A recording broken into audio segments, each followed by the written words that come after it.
Graça e paz, irmãos, bem-vindos a mais um vídeo aqui do canal, mais um vídeo de estudo da Palavra de Deus. Hoje, nós vamos responder a pergunta da irmã Tamires, e ela perguntou como os ímpios vão ser julgados se eles vão ser consumidos na descida da cidade santa. Antes de iniciarmos, gostaria de lembrar os irmãos que estamos iniciando um trabalho novo aqui no canal, então se inscrevam no canal, deixem o like para que a gente possa levar essa mensagem para mais pessoas. E lembrando que a partir da semana que vem nós estaremos iniciando o estudo do livro Patriarcas e Profetas. Convido os irmãos a estarem aqui conosco para estudarmos e aprendermos juntos mais da Palavra de Deus. Então vamos lá.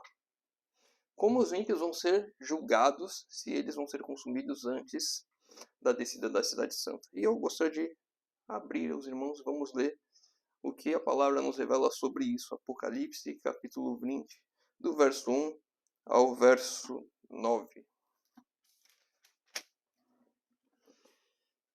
E vi um anjo descer do céu, tendo a chave do abismo, sem fundo, e uma grande corrente em sua mão.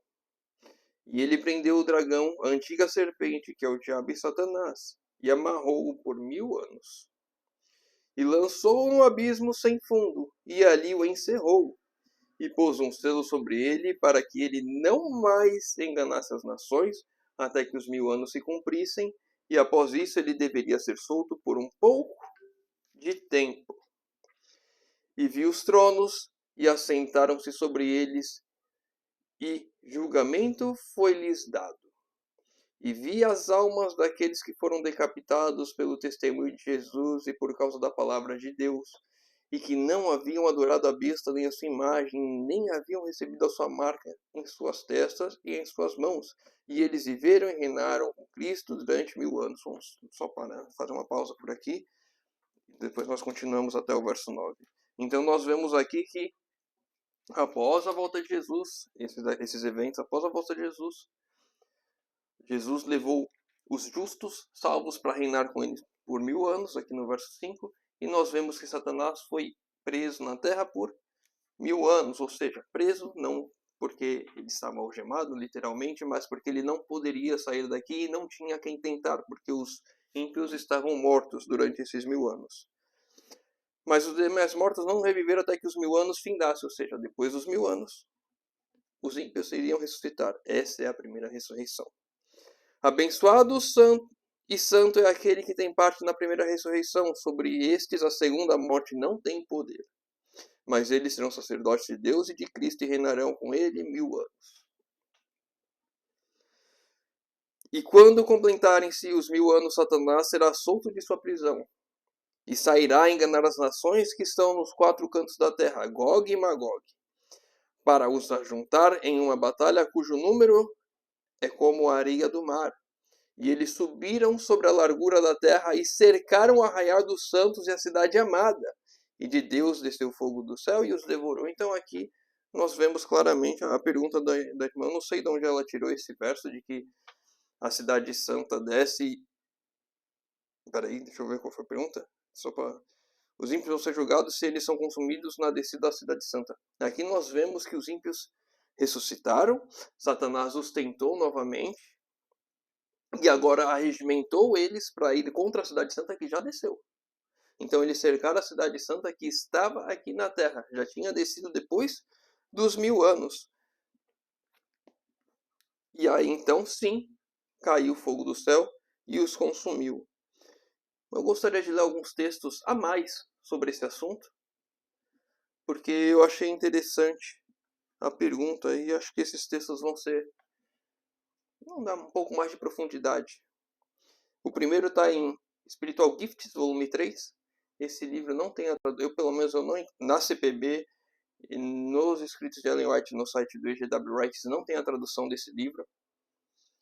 Mas eu vou estar trazendo aqui, o nome dele em português seria Dons Espirituais, volume 3, na página 87. Quando as águas do dilúvio atingiram sua altitude máxima sobre a terra, aparecia um lago sem margens. Quando Deus finalmente purificar a terra, ela será um lago de fogo, sem limites. Assim como Deus protegeu a arca em meio às moções do dilúvio, porque continha 8 pessoas justas, ele preservará a Nova Jerusalém, contendo os fiéis de todas as terras, desde que o justo Abel até o último santo que viveu na terra.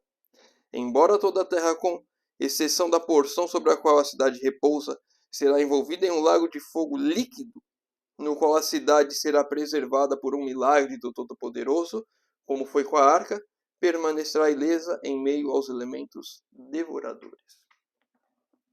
A cidade ficar intacta em meio ao fogo que desce do céu é um verdadeiro milagre de Deus, assim como foi no dilúvio a arca não ser engolida pelas águas. O Senhor irá preparar isso para purificar a terra. O Senhor é fogo consumidor. Ele irá consumir todo o pecado e a terra será purificada após esse evento. E os outros textos que eu gostaria de ler estão no Grande Conflito, no capítulo 42, último capítulo do Grande Conflito. São alguns textos que eu vou ler e vou comentar mais ou menos como nós fazemos quando estamos estudando os capítulos. Aqui são só alguns trechos que eu destaquei quando fiz a leitura. O capítulo 42 é muito rico, é muito extenso. Lá nós vemos Satanás se dobrando os joelhos perante Cristo, perante os salvos e todos aqueles ímpios também. Não se prostrando perante os salvos, mas porque os salvos estão dentro da cidade e ele fora nesse momento que ele cerca. Então tem muitos detalhes que nós conhecemos quando nós lemos esse capítulo, esse livro. Então recomendo aos irmãos a leitura capítulo completo. Vou só trazer alguns pontos aqui. Ao fim dos 1000 anos, Cristo volta novamente à terra, é acompanhado pelo exército dos remidos e seguido por um cortejo de anjos. Descendo com grande majestade, ordena aos ímpios mortos ressuscitarem para receber a condenação. Então, Cristo, quando está voltando com os justos, com os anjos, ele ordena que os mortos, os ímpios, ressuscitem após os 1000 anos, para que Satanás os arregimente para ir contra a cidade santa. Logo que se abrirem os livros de registro e o olhar de Cristo incidem sobre os ímpios, eles se tornam consciosos de todo o pecado cometido. Vêm exatamente onde seus pés se desviaram do caminho da pureza e santidade, precisamente até onde o orgulho e a rebelião os levaram a violar a lei de Deus. Então agora aqui, isso é importante demais. Deixa eu voltar aqui na palavra, que tem um texto que fala isso, né? Cadê? Aqui...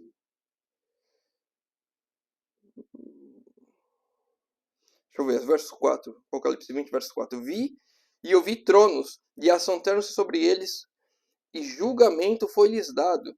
E eu vi que as almas daqueles que foram decapitados pelo testemunho de Jesus, por causa da palavra de Deus, e que não haviam adorado a besta nem a sua imagem, nem haviam recebido a sua marca sobre a testa de suas mãos, eles viveram e reinaram com Cristo durante os 1000 anos. Ou seja, esses tronos que eles se assentam, esses tronos que os salvos se assentam, são os tronos de julgamento. Eles vão estar também revendo a vida dos ímpios. Durante os 1000 anos, os salvos viram a vida dos ímpios, viram esse ponto que eles viram quando Cristo abre os olhos e olha pelo seu nome, e eles sabem exatamente onde eles erraram e por que eles estão sendo condenados. Os justos já viram isso durante os 1000 anos. E agora os ímpios estão tendo a confirmação daquilo que eles ou não conseguiam compreender. Onde foi que eu errei? Onde foi que eu me perdi? Agora eles sabem exatamente onde se perderam, por que se perderam, as escolhas que fizeram. Nenhum dos perdidos vai se perder sem saber, mas por que eu errei? Nenhum dos perdidos vai achar que está sendo injustiçado. Eles sabem exatamente onde erraram e aceitam a condenação. E os justos sabem exatamente onde eles erraram e também aceitam a condenação que eles escolherão sobre si. Por sobre o trono se revela a luz, e semelhante a uma vista panorâmica aparecem as cenas da tentação e queda de Adão e os passos sucessivos no grande plano para redimir os homens. Uma coisa também importante, nesse tempo que eles estão cercando a cidade santa, que os justos estão dentro, que Cristo está lá dentro e que os ímpios e Satanás e os anjos maus estão do lado de fora, no céu se desdobra a cena como uma cena de cinema mostrando desde a queda de Adão até o caminhar de Cristo ao Calvário. Todos sabem exatamente e veem exatamente os planos de Deus, como Deus é justo e como Satanás agiu. E perante a multidão agitada revelam-se as cenas finais, o paciente e sofredor trilhando o caminho do Calvário, o príncipe do céu suspenso na cruz, os altivos sacerdotes e a plebe zombeteira a escarnecer a sua agonia mortal, as trevas sobrenaturais, a terra a palpitar, as pedras despedaçadas, as sepulturas abertas, assinalando o momento que o Redentor do mundo rendeu a vida. Todos irão testemunhar, como numa tela de cinema, assim eu estou traduzindo aos irmãos, desde a queda de Adão até o Calvário, Cristo, tudo o que sofreu, toda a zombaria, todo o escárnio, ninguém estará ali sem compreender tudo o que se passou, o que Cristo fez por cada um, inclusive pelos perdidos que não aceitaram. O mundo ímpio todo acha-se em julgamento perante o tribunal de Deus, acusado de alta traição contra o governo do céu. Ninguém há para pleitear sua causa. Estão sem desculpa, e a sentença de morte eterna é pronunciada contra eles.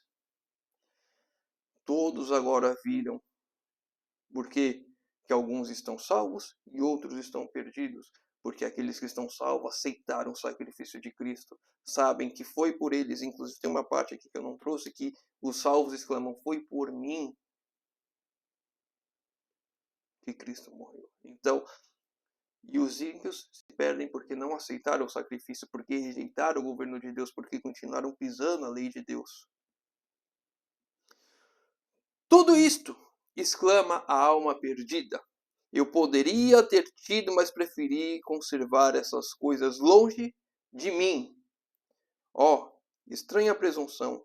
Troquei a paz, a felicidade e a honra pela miséria, infâmia e desespero. Todos veem que a sua exclusão do céu é justa. Mesmo o ímpio sabe que ele não está no céu. É justo, porque assim ele escolheu.